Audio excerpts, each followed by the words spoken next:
안녕하세요. 사건 이슈 채널 구독, 좋아요, 알림 설정 꼭 눌러주세요. 퇴직금 수령 계좌를 확인하러 은행에 갔습니다. 창구 직원이 화면을 돌려 보여주더군요. 잔액이 40만 원이었죠. 30년을 일했는데 30살에 결혼한 것입니다. 남편 이기철이라는 사람인데요. 결혼하고 첫 월급날에 그이가 말했습니다. 당신은 돈 계산을 못하잖아. 내가 관리해 줄게. 그 말이 고마웠던 것입니다. 그때는. 그 뒤로 매달 월급날이면 통장과 도장을 건넸습니다. 30년 넘게 당연한 일처럼. 아침이면 새벽 5시 반에 일어났죠. 병원 출근 전에 국을 끓이고 남편 와이셔츠를 다려두고 퇴근하면 시장 들러 반찬 재료를 사왔습니다. 장바구니 들고 버스를 타고 손잡이가 끊어진 비닐봉지를 겨드랑이에 끼운 채로. 그게 하루였더군요. 30년이 그랬습니다. 친정 어머니가 입원하셨을 때이었던 것입니다. 수술비가 200만 원이 필요했죠. 그이한테 말했더니 돌아온 건 한마디였습니다. 지금 우리 형편에 그 돈이 어딨어. 그때는 그런가 보다 했죠. 형편이 어렵다고 하니까. 돈이 어디 있는지 저는 몰랐거든요. 통장을 본 적이 없었으니까요. 퇴직을 한 달 앞두고서야 처음 생각했습니다. 퇴직금 수령 계좌가 어디로 되어 있는지. 병원 인사팀에 물으러 갔더니 남편 명의 계좌로 지정돼 있다고 하더군요. 제가 직접 서명한 서류라고. 서명을 했겠죠, 분명히. 그런데 그 종이가 뭔지는 몰랐습니다. 그이가 내미는 서류에는 늘 여기 도장만 찍으면 된다고 했거든요. 꿈에도 생각 못했죠. 그게 무슨 의미인지를. 은행 창구에서 나왔습니다. 바깥 공기가 서늘했죠. 은행 앞 느티나무 잎이 절반쯤 떨어져 있었습니다. 발밑에 밟히는 낙엽 소리가 유난히 크게 들리더군요. 같이 근무하는 미화 씨가 기다리고 있었습니다. 아무 말도 안 하더군요. 그냥 저를 바라보았죠. 그 눈빛이 조금 이상했습니다. 뭔가 알고 있는 사람의 눈이었더군요. 그때는 그게 무슨 뜻인지 몰랐습니다. 그리고 은행을 향했죠. 퇴직금 수령 계좌 변경 신청서를 달라고 했습니다. 직원이 잠시 멈칫하더군요. 기존 계좌 명의인 동의가 필요하다고 했죠. 손끝이 차가워졌습니다. 진짜 지옥은 그 다음부터였습니다. 기존 계좌 명의인 동의. 그 말이 한참 머릿속을 맴돌았습니다.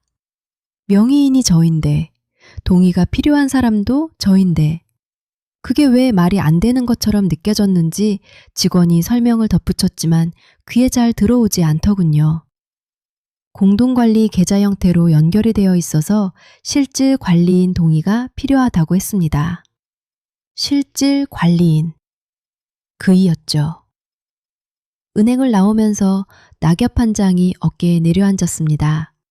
털지도 않고 그냥 걸었어요. 집에 돌아와서 현관 앞에 서 있었는데 비밀번호를 누르다가 멈췄습니다.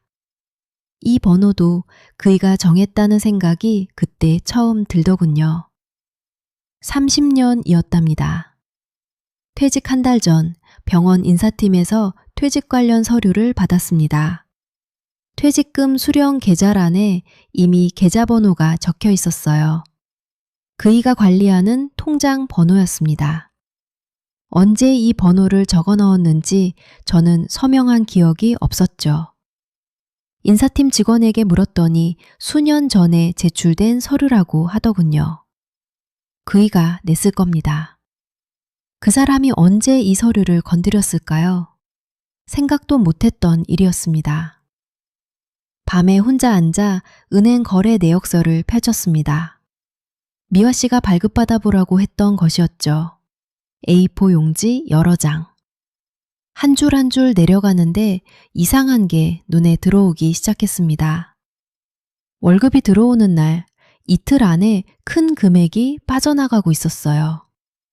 이체 목적지는 그의 이름의 사업체 계좌였습니다. 이게 한 달이 아니었습니다. 몇 년이 아니었습니다. 20년 넘게 같은 패턴이었습니다. 친정 어머니가 아프셨을 때가 떠올랐습니다. 입원비가 필요하다고 했더니 그이가 말했죠. 지금 여유가 없어. 당신 월급도 빠듯한 거 알잖아. 빠듯하다고 했습니다. 매달 250만 원이 넘게 들어오는 통장이 빠듯하다고. 저는 그 말을 믿었어요. 친정어머니 병원비를 동생한테 부탁했습니다. 미안하다는 말도 제대로 못한 채. 그때 그 돈이 어디 있었는지 내역서가 보여주고 있었습니다. 카드 명세서도 꺼내봤더군요. 식재료, 교통비, 가끔 사는 약. 그이가 허락한 것들만 쓴 흔적이었습니다. 한 번은 구두를 한 켤레 샀다가 영수증 내역을 보여달라는 말을 들었죠.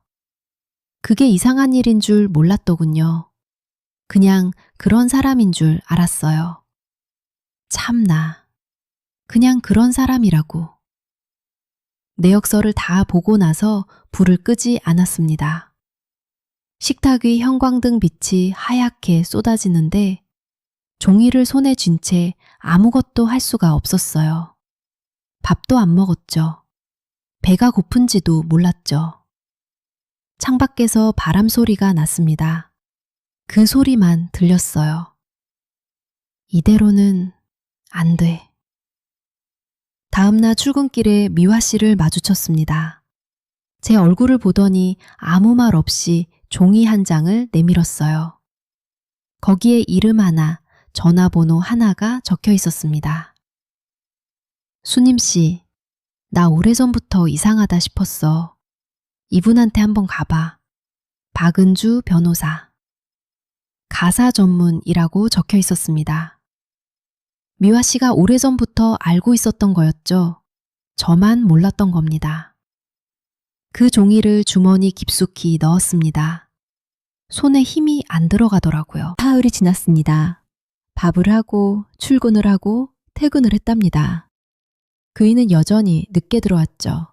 저는 그 종이를 주머니에 넣은 채 아무것도 하지 않았습니다. 거래 내역서는 식탁 서랍 안에 있었더군요. 열어보지 않았어요. 열면 뭔가를 해야 할 것 같아서. 그러다 금요일 저녁이었습니다. 그이가 일찍 들어왔더군요. 현관에서 구두 소리가 나더니 식탁 맞은편에 앉았어요. 밥도 안 뜨고. 손이 먼저 움직였습니다.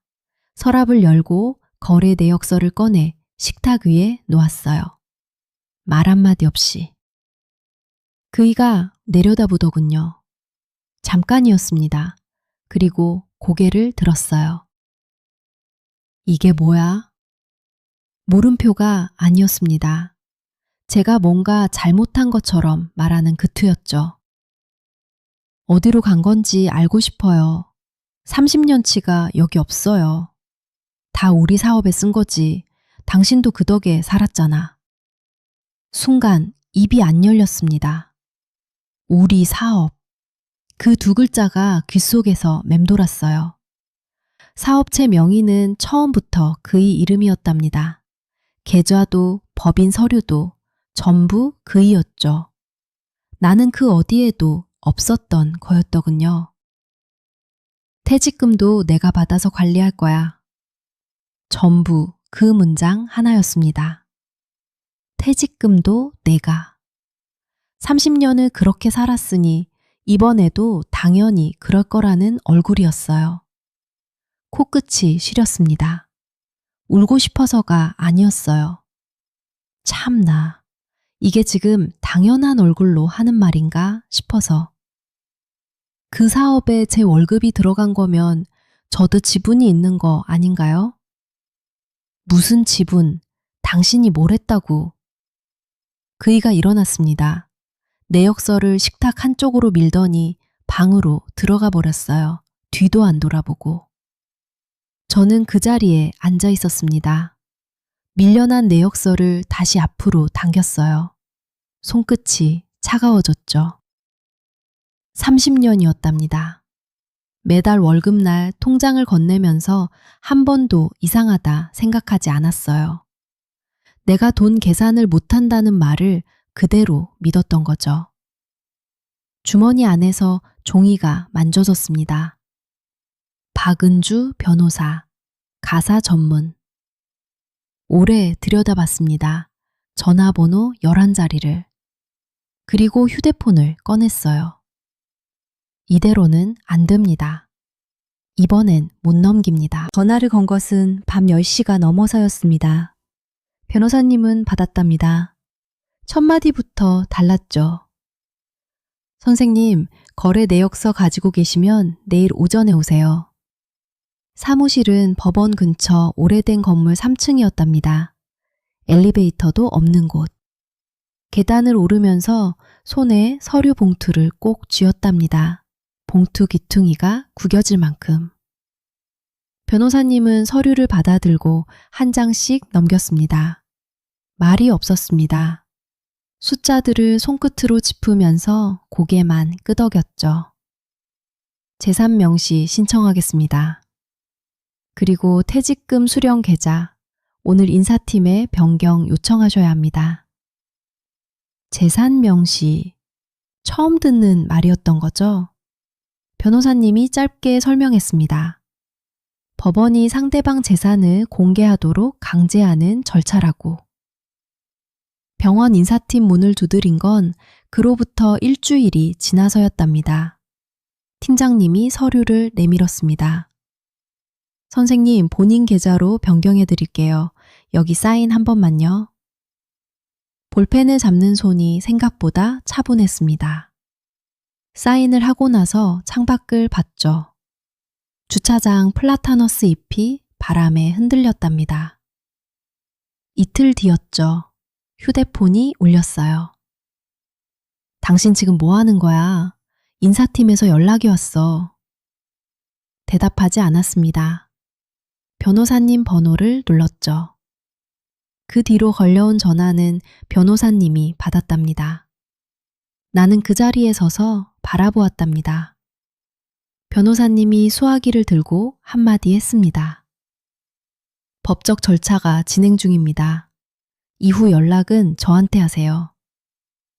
그게 정보였습니다. 법원에 제출된 자료는 두툼했습니다. 30년치 급여 이체 내역, 남편 명의 사업체 계좌 입출금 내역.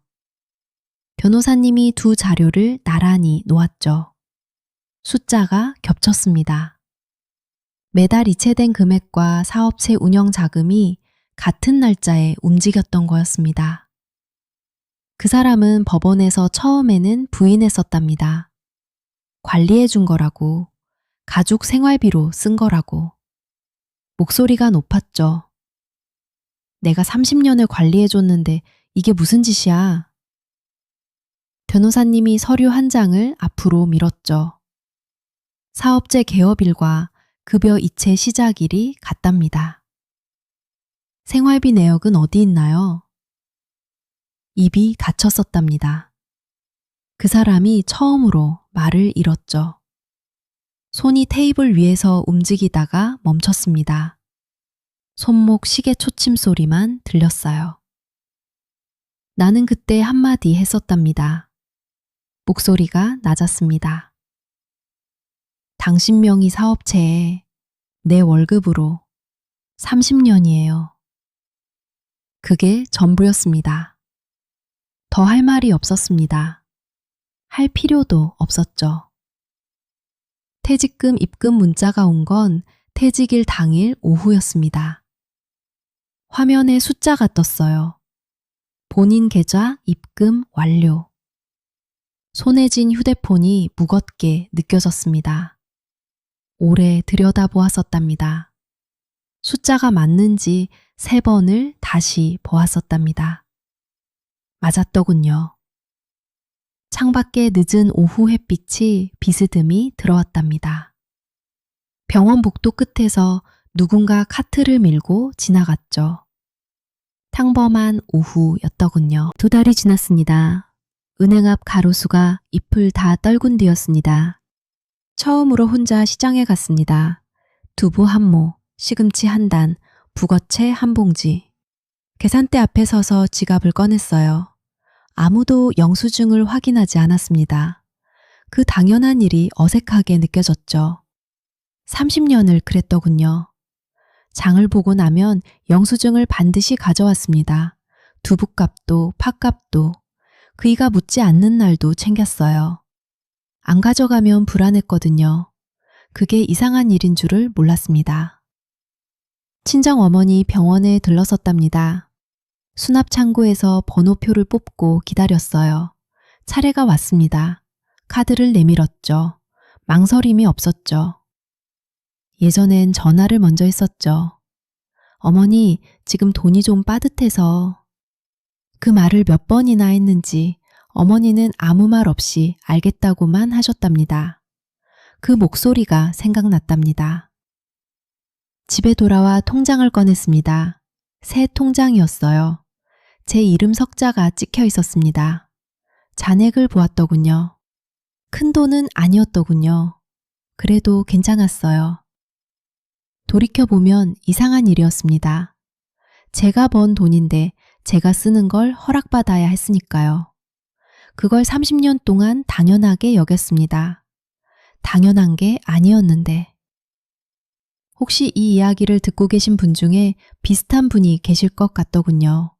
남편이 관리해준다고, 당신은 돈 계산을 못한다고, 그 말이 배려처럼 들렸던 적이 있으셨다면 한 번만 통장을 직접 들여다보시면 어떨까 싶었습니다. 은행 창구 번호표, 그 작은 종이 한 장을 혼자 뽑던 날이 기억납니다. 별것 아닌 것 같은데 그게 시작이었더군요.